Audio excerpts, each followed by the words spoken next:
ಅಧ್ಯಕ್ಷತೆ ವಹಿಸಿರುವ ಹಿರಿಯ ಮಕ್ಕಳ ಸಾಹಿತಿಗಳಾದ ಶ್ರೀ ಜೈವತ್ ಕಾಡದೇವರ್ ಸರ್ ಇವರಿಗೆ, ಗೌರವಾನ್ವಿತ ಶಾಸಕರಿಗೆ, ಕಾರ್ಯಕ್ರಮದಲ್ಲಿ ಉಪಸ್ಥಿತರಿದ್ದು ಈ ಸಮ್ಮೇಳನದ ಘನತೆ ಹೆಚ್ಚಿಸಿದ ಎಲ್ಲ ಗೌರವಾನ್ವಿತ ಅತಿಥಿಗಳಿಗೆ, ಹಿರಿಯರಿಗೆ, ಸಾಹಿತಿಗಳಿಗೆ, ಕಲಾವಿದರಿಗೆ, ಶಿಕ್ಷಕ ವೃಂದಕ್ಕೆ, ಸ್ನೇಹಿತರಿಗೆ, ಸ್ನೇಹಿತೆಯರಿಗೆ, ಪತ್ರಕರ್ತರಿಗೆ ಹಾಗೂ ಮಕ್ಕಳ ಸಾಹಿತ್ಯ ಪರಿಷತ್ನ ಎಲ್ಲ ಪದಾಧಿಕಾರಿಗಳಿಗೆ ಶರಣಾರ್ಥಿಗಳು.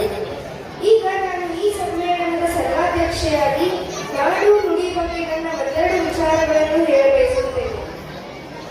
ಕನ್ನಡವೆಂದರೆ ಬರೀ ನುಡಿಯಲ್ಲ, ಹಿಡಿದಿದೆಯಲ್ಲ. ಜಲವೆಂದರೆ ಕೇವಲ ನೀರಲ್ಲ, ಅದು ಪಾವನ ತೀರ್ಥ. ಕನ್ನಡ ಬರೀ ಕರ್ನಾಟಕವಲ್ಲ, ಅಸೀಮ, ಅದು ಅಧಿಗಂತ.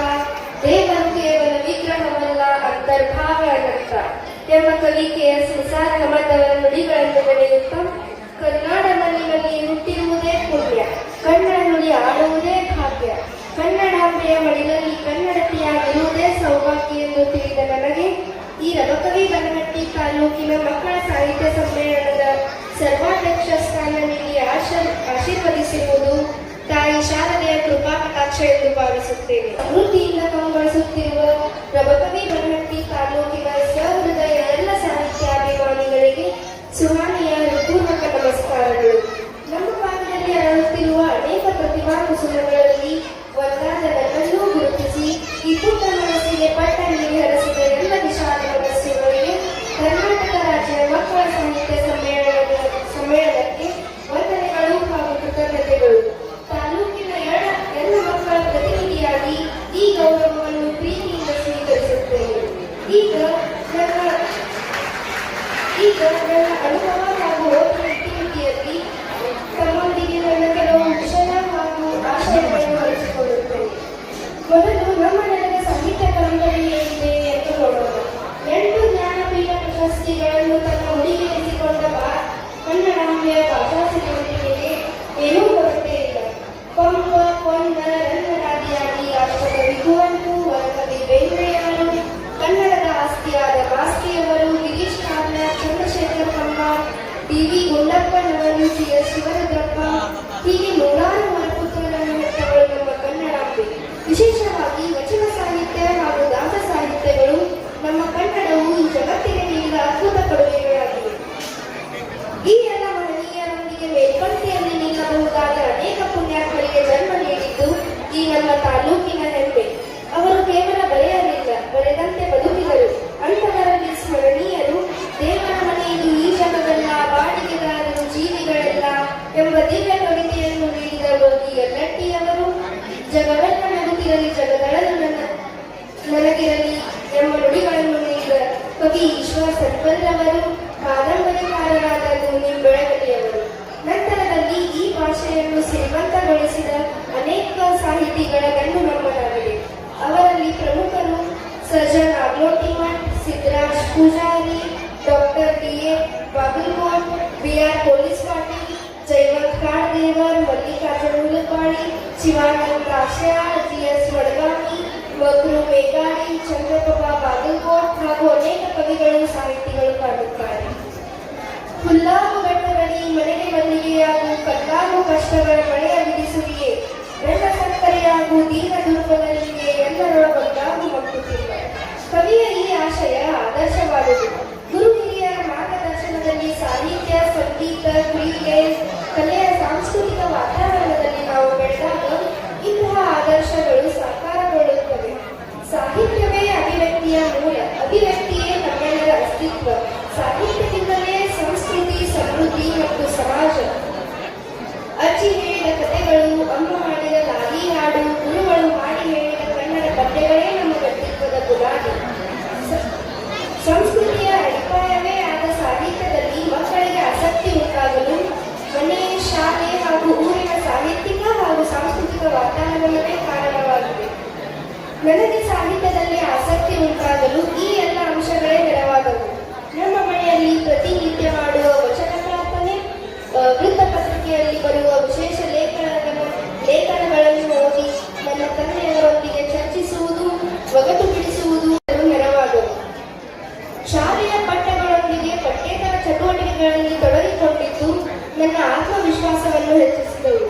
ಇದರಿಂದಾಗಿಯೇ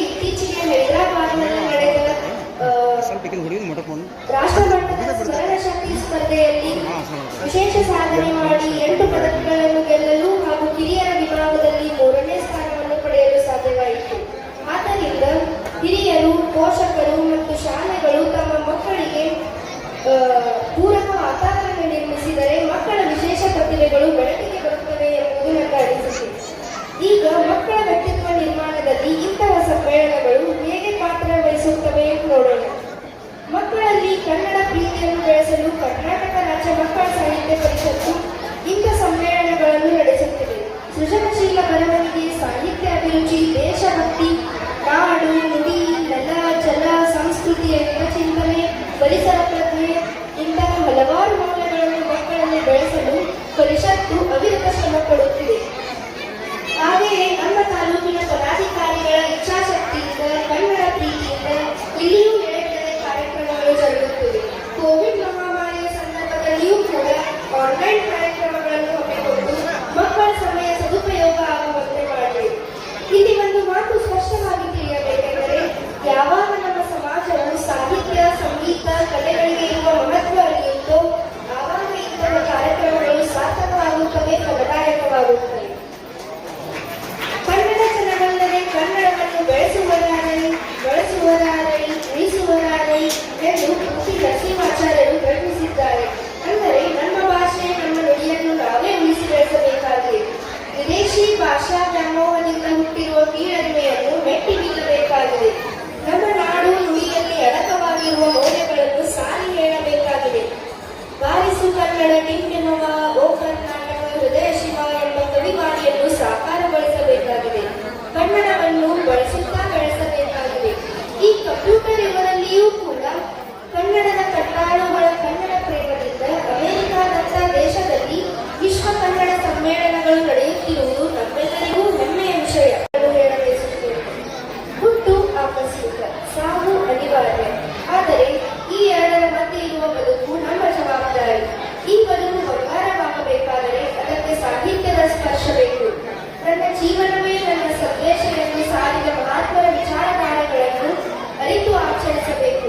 ನಡೆನುಡಿಗಳೊಂದಾಗಿಸಿ ಬದುಕಿದ ಶರಣರ, ದಾಸರ ಜೀವನ ನಮಗೆ ಆದರ್ಶವಾಗಬೇಕು. ಅವರ ಚಿಂತನೆಗಳಾದ ಕಾಯಕವೇ ಕೈಲಾಸ, ಕಳಬೇಡ ಕೊಲಬೇಡ, ಹುಸಿಯ ನುಡಿಯಲು ಬೇಡ, ನುಡಿದರೆ ಮುಟ್ಟಿನ ಹಾರದಂತಿರಬೇಕು, ಆಚಾರವೇ ಸ್ವರ್ಗ, ಅನಾಚಾರವೇ ನರಕ, ಒಬ್ಬ ನಾಮ ಹಲವು, ಲೋಕದಲ್ಲಿ ಸ್ತುತಿ ನಿಂದೆಗಳು ಬಂದರೆ ಮನದಲ್ಲಿ ಕೋಪವ ತಾಳದೆ ಸಮಾಧಾನಿಯಾಗಿರಬೇಕು, ಸತ್ಯವಂತರ ಸಂಘವಿರಲು ತೀರ್ಥಬೇಕಕ್ಕೆ, ನಿತ್ಯ ಜ್ಞಾನಿಯಾದ ವೇಳೆ ಚಿಂತೆ ಇವೆಲ್ಲ ನಮ್ಮ ಬದುಕಿಗೆ ದಾರಿದೀಪಗಳಾಗಿವೆ. ಉತ್ತಮ ಹವ್ಯಾಸಗಳು ನಮ್ಮ ಜೀವನವನ್ನು ರೂಪಿಸುತ್ತವೆ ಎಂಬುದನ್ನು ಅರಿಯೋಣ. ನಾಡು, ನುಡಿಗಳನ್ನು ಪ್ರೀತಿಸೋಣ, ಉಳಿಸೋಣ, ಬೆಳೆಸೋಣ. ಅದರೊಂದಿಗೆ ನಾವು ಬೆಳೆಯೋಣ. ತ್ವರಿತವಾಗಿ ಬದಲಾಗುತ್ತಿರುವ ವಿಶ್ವದ ಚಿತ್ರಣದಲ್ಲಿ ಗಟ್ಟಿಯಾಗಿ ನಿಲ್ಲೋಣ ಎಂಬ ಆಶಯಗಳೊಂದಿಗೆ ನಾನು ಈ ಸ್ಥಾನಕ್ಕೆ ಬರಲು ಪ್ರೇರಕ ಶಕ್ತಿಯಾಗಿ ಜ್ಞಾನವಿತ್ತು, ನೆರವಿತ್ತು, ಮಾರ್ಗದರ್ಶನ ಮಾಡಿದ ಎಲ್ಲ ಗುರು ಹಿರಿಯರಿಗೆ, ತಂದೆ ತಾಯಿಯರಿಗೆ, ಬಂಧುಗಳಿಗೆ, ಶಿಕ್ಷಕ ವೃಂದಕ್ಕೆ ಹಾಗೂ ತಮ್ಮೆಲ್ಲರಿಗೂ